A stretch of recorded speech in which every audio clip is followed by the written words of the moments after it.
দেবীগঞ্জ সার্বজনীন দুর্গাপূজা উদযাপন কমিটির পক্ষ থেকে নমস্কার ও শারদীয় দুর্গোৎসবের শুভেচ্ছা। প্রতিবারের ন্যায় এবারও আমরা দুর্গাপূজার আনন্দ সকলের মাঝে ছড়িয়ে দিতে বিশেষ আয়োজন করেছি। সাজসজ্জায় Puja Parban, decorator and event management, sound ও আলোকসজ্জায় শামসুল সাউন্ড ও লাইটিং হাউস, প্রতিমা শিল্পী বাবুশ্রী কৃষ্ণ রায়, থিম ভাবনায় বাবুশ্রী কনক রায়, জগদল বাজার। আমাদের এবারের থিম সতীর দেহত্যাগ ও শক্তিরূপিণী দেবী দুর্গা। আয়োজনে ও সার্বিক সহযোগিতায় জগদল সার্বজনীন দুর্গাপূজার সকল সদস্যবৃন্দ। ধন্যবাদ।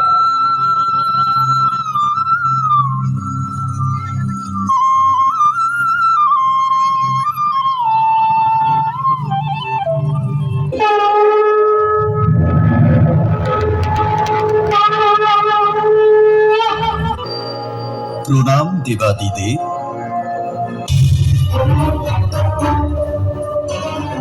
আর বেশি সময় নেই দেব। সতী এখনো প্রস্তুত নয়।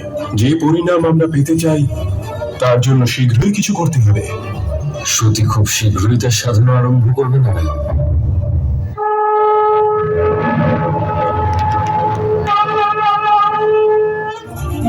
যে সমগ্র কৈলাসকে সুখে ভরিয়ে রাখে সেই সতী আজ এত বিষণ্ণ কেন? সতীর নয়, এ একজন কন্যার দুঃখ। পিতাশ্রী এমন কি করে করতে পারেন দেব? এত বড় যজ্ঞের আয়োজন করেছেন, রাজ্যের সকলকে আমন্ত্রণ জানিয়েছেন, আর নিজের কন্যার কথা একবারও মনে পড়ল না। যে বন্ধন ছিন্ন করেছ তার জন্য এত দুঃখ কেন? আমি এই জন্য দুঃখী নই শ্রীনারায়ণ যে আমার পিতা আমাকে উপেক্ষা করেছেন।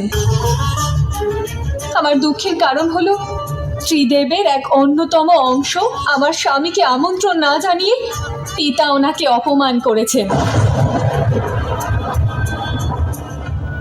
আমন্ত্রণ তো তাকেই জানানো হয় সতী, যাকে ব্যক্তি পছন্দ করে।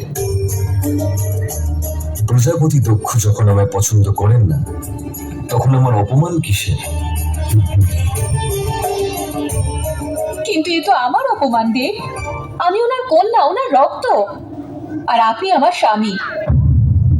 ওনাকে যেমন পিতা বলে গ্রহণ করেছি, ওনারও আপনাকে আমার স্বামী হিসেবে গ্রহণ করতে হবে। আর উনি যদি তা না করেন তাহলে ওনাকে বাধ্য করব আমি। চলুন মহাদেব, আমাদের সেই যজ্ঞে যেতেই হবে। তুমি তোমার পিতার সহিত সাক্ষাৎ করতে চাও, কিন্তু এই যজ্ঞ প্রজাপতি দক্ষ করছেন। বিনা নিমন্ত্রণে কোথাও যাওয়া তোমাকে শোভা পায় না সতী। আপনি আমার সাথে থাকলে সমস্ত কিছু শুভদেব। একজন কন্যার তার পিতার গৃহে যাওয়ার জন্য নিমন্ত্রণের কোনো প্রয়োজন নেই।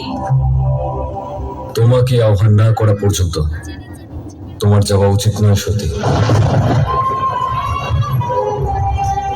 আপনি না যেতে চাইলে আমি আপনাকে বাধ্য করব না, আর আপনিও আমাকে কোনো বাধা দেবেন না।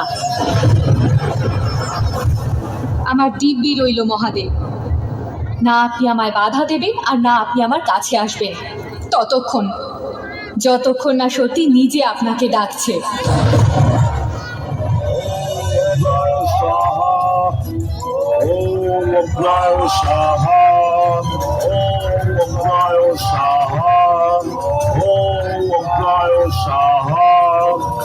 মহর্ষি ভৃগু, অগ্নিদেব এখনো সন্তুষ্ট হননি। অগ্নি এখনো আহুতির পিপাসু হয়ে আছে।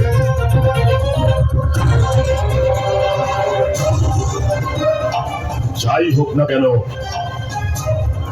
যেই আসুক না কেন, যজ্ঞে যেন কোনো প্রকার বাধা সৃষ্টি না হয়। যা ইচ্ছা হয় তাই করো, মহাদেবের সঙ্গে সাক্ষাৎ করো বা মৃত্যুর সাথে। আমি তো বলবো এই যজ্ঞের অগ্নিতেই পুড়ে ভস্ম হয়ে যাও। কমপক্ষে তোমার ন্যায় এক কন্যাকে জন্মদান করার পথ তো লঙ্ঘন হবে।